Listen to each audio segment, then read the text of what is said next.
പൂവൻചിറയിൽ വീടിന്റെ മേൽക്കൂര തകർന്നു. പാണഞ്ചേരി പഞ്ചായത്തിൽ 6-ാം വാർഡിലെ ചിന്നങ്ങത്ത് രാധാകൃഷ്ണന്റെ വീടിന്റെ മേൽക്കൂരയാണ് തകർന്നു വീണത്. ഇന്ന് പുലർച്ചെ 2:30-ഓടെയാണ് സംഭവം. രാധാകൃഷ്ണനും കിടപ്പുരോഗിയായ മാതാവ് 94 വയസ്സുള്ള പാർവതിയുമാണ് സംഭവസമയം വീട്ടിലുണ്ടായിരുന്നത്. രാധാകൃഷ്ണന്റെ മകന്റെ റൂമിന്റെ ഭാഗമാണ് കൂടുതലായി തകർന്നു വീണത്. ഇന്നലെ അവർ അവിടെ ഇല്ലാത്തതിനാൽ വലിയ ദുരന്തമാണ് ഇതോടെ ഒഴിവായി പോയത്. ലൈഫ് പദ്ധതിയിൽ ഉൾപ്പെട്ട ഈ വീടിന് വേണ്ട സഹായം ഉടൻ ചെയ്തെടുക്കണമെന്ന് നാട്ടുകാർ ആവശ്യപ്പെട്ടു. വാർഡ് മെമ്പർ ബിജോയ് ജോസ് വീട്ടിലെത്തി വീട്ടുകാരെ ആശ്വസിപ്പിച്ചു. തുടർ നടപടികൾക്ക് വേണ്ട കാര്യങ്ങൾ ചെയ്യാമെന്ന് ബിജോയ് വീട്ടുകാരെ അറിയിച്ചു. വീടിന് വാസായി കഴിക്കുന്നുണ്ട്. അവർ തന്നിട്ടില്ല. ഇത് പുറത്തു പോയാൽ പറ്റിച്ചില്ല. ഇന്നലെ ഒരാട്ടിൽ നിന്ന് അപ്പുറം കിടക്കുകയായിരുന്നു. ഞാൻ ഒരു വിളിച്ചു എൻ്റെ പോലെ പുറത്ത് കിടക്കുമ്പോൾ. അപ്പോൾ എൻ്റെ അമ്മയെന്ന് ചോദിച്ചു പോയി. എനിക്കൊന്നും പറയാൻ പറ്റില്ല. അവസ്ഥയായി. പിന്നെ ഒന്നും പറഞ്ഞിട്ടുണ്ടായി. വീടാവുന്ന പോലെ കിടന്ന് എന്തെങ്കിലും വഴി ചെയ്ത് എനിക്ക് ഒന്ന് ചൂടി താഴെല്ലാവരും കൂടി സാധിക്കുന്നുണ്ടെങ്കിൽ എനിക്കിനി ചത്തുപോകാൻ പറ്റുമോ? വല്ല വിഷം കുടിക്കുന്നില്ല. പിന്നെ ആരെ കരുതി എനിക്ക് 100 ആളോട് ഞാൻ പറഞ്ഞു വയ്ക്കുക. ആരാരും പറഞ്ഞിട്ടല്ല വരാ.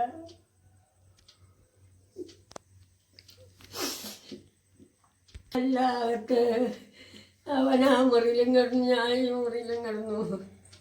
എൻ്റെ പെണ്ണുകൂടിയില്ല. ഇന്നലെ കാലത്ത് പോയില്ല. അവളോടി അനിയത്തിൻ്റെ വീട്ടിൽ. അപ്പം 2 ചൊവ്വാഴ്ച വാരിച്ചെന്ന് അവിടെ കിടന്നു. ഒന്ന് കണ്ണടച്ചതാ. അപ്പോഴേക്കും നോക്കുമ്പോഴാണ് ഈ വീഴ്ച ചട്ടാപ്പെട്ടാന്നിനെ. ഇവനാണെങ്കിൽ TV കണ്ടിരുന്നോന്നതാ. വായിട്ട് പോയി ഞാൻ അറിഞ്ഞു പറ്റിയ. പിന്നെ ഈ വീഴ്ച കേട്ടത്. ആ വഴിക്ക് ഞാൻ തട്ടി പറഞ്ഞത് എനിക്കില്ല. എന്നെ അങ്ങനെ തട്ടി അനുഭവിച്ചാണ് എനിക്ക്. അവിടെ ഇരുന്നിട്ട് പിന്നെ എനിക്ക് എന്താ ഉണ്ടായെന്നൊന്നും ഒരു പെടുത്തില്ല. വന്ന് പിടിച്ച് താങ്ങി അവിടെ ഇരുത്തി തന്നെ. പിന്നെ അങ്ങനെ എടുത്തിട്ട് പോരവര്. രാത്രി 2:30 ആയപ്പോഴാണ് സംഭവം. മഴ പെയ്തു മാറി എന്ന് കഴിഞ്ഞപ്പോൾ വൃത്തത്തിൽ ഇവിടെ ഇരുന്ന് വീണു. ഈ പരിക്ക് ഞങ്ങൾ അപേക്ഷിച്ചിട്ടുണ്ടായിരുന്നു. ലൈഫിൽ ഉള്ളതാണ്.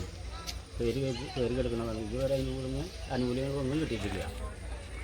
അത് ഇതുവരെ തന്നിട്ടില്ല. പിന്നെ ഇപ്പോൾ 90 വയസ്സായ ഒരു അമ്മയാണ്. അതിന് വയ്യാതെ ഇരിക്കുന്നതാണ്. അപ്പോൾ അതുകൊണ്ട് എന്തെങ്കിലും ചെയ്ത് തരാൻ പഞ്ചായത്തിനോട് പറഞ്ഞു. അത്ര ഉണ്ടായിരുന്നുള്ളൂ. മോനും ഭാര്യ കൂടി ഉണ്ടായില്ല. അപ്പോൾ അവൻ്റെ റൂമിലേക്കാണ് അധികം സംഭവിച്ചതെന്ന് അറിയൂ.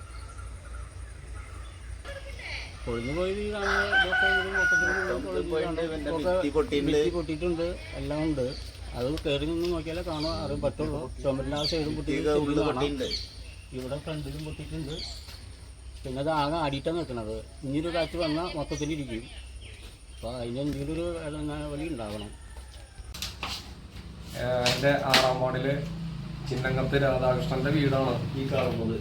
ഈ ഒരു അവസ്ഥയിൽ ഇന്നലത്തെ കാറ്റിലും മഴയത്തും വീടിന്റെ മേൽക്കൂര മുഴുവനുമായിട്ടും ഇടിഞ്ഞ് വീണു. ഇത് നമുക്ക് ലൈഫിൽ പേരുള്ള ഒരു വീടാണ്. മൊത്തം പച്ചിഷ്ടി കൊണ്ട് കൊടുത്തിട്ടുള്ളതാണ്. ഏത് സമയത്തും ഇനി മൊത്തം അടുത്തൊരു മഴയത്ത് മൊത്തം പോരാവുന്ന കണ്ടീഷൻ ഉള്ളൊരു അവസ്ഥയിലാണ് ഈ വീട് നിൽക്കുന്നത്. ഇന്നലെ ഭാഗ്യത്തിനാണ് ഇവിടെ 90 വയസ്സുള്ള ഒരു അമ്മാമ്മ ഇവിടെയാണ് കിടന്നിരുന്നത്. മകൻ ഈ റൂമിലും. അവർ ഭാഗ്യം കൊണ്ടാണ് രക്ഷപ്പെട്ടത്.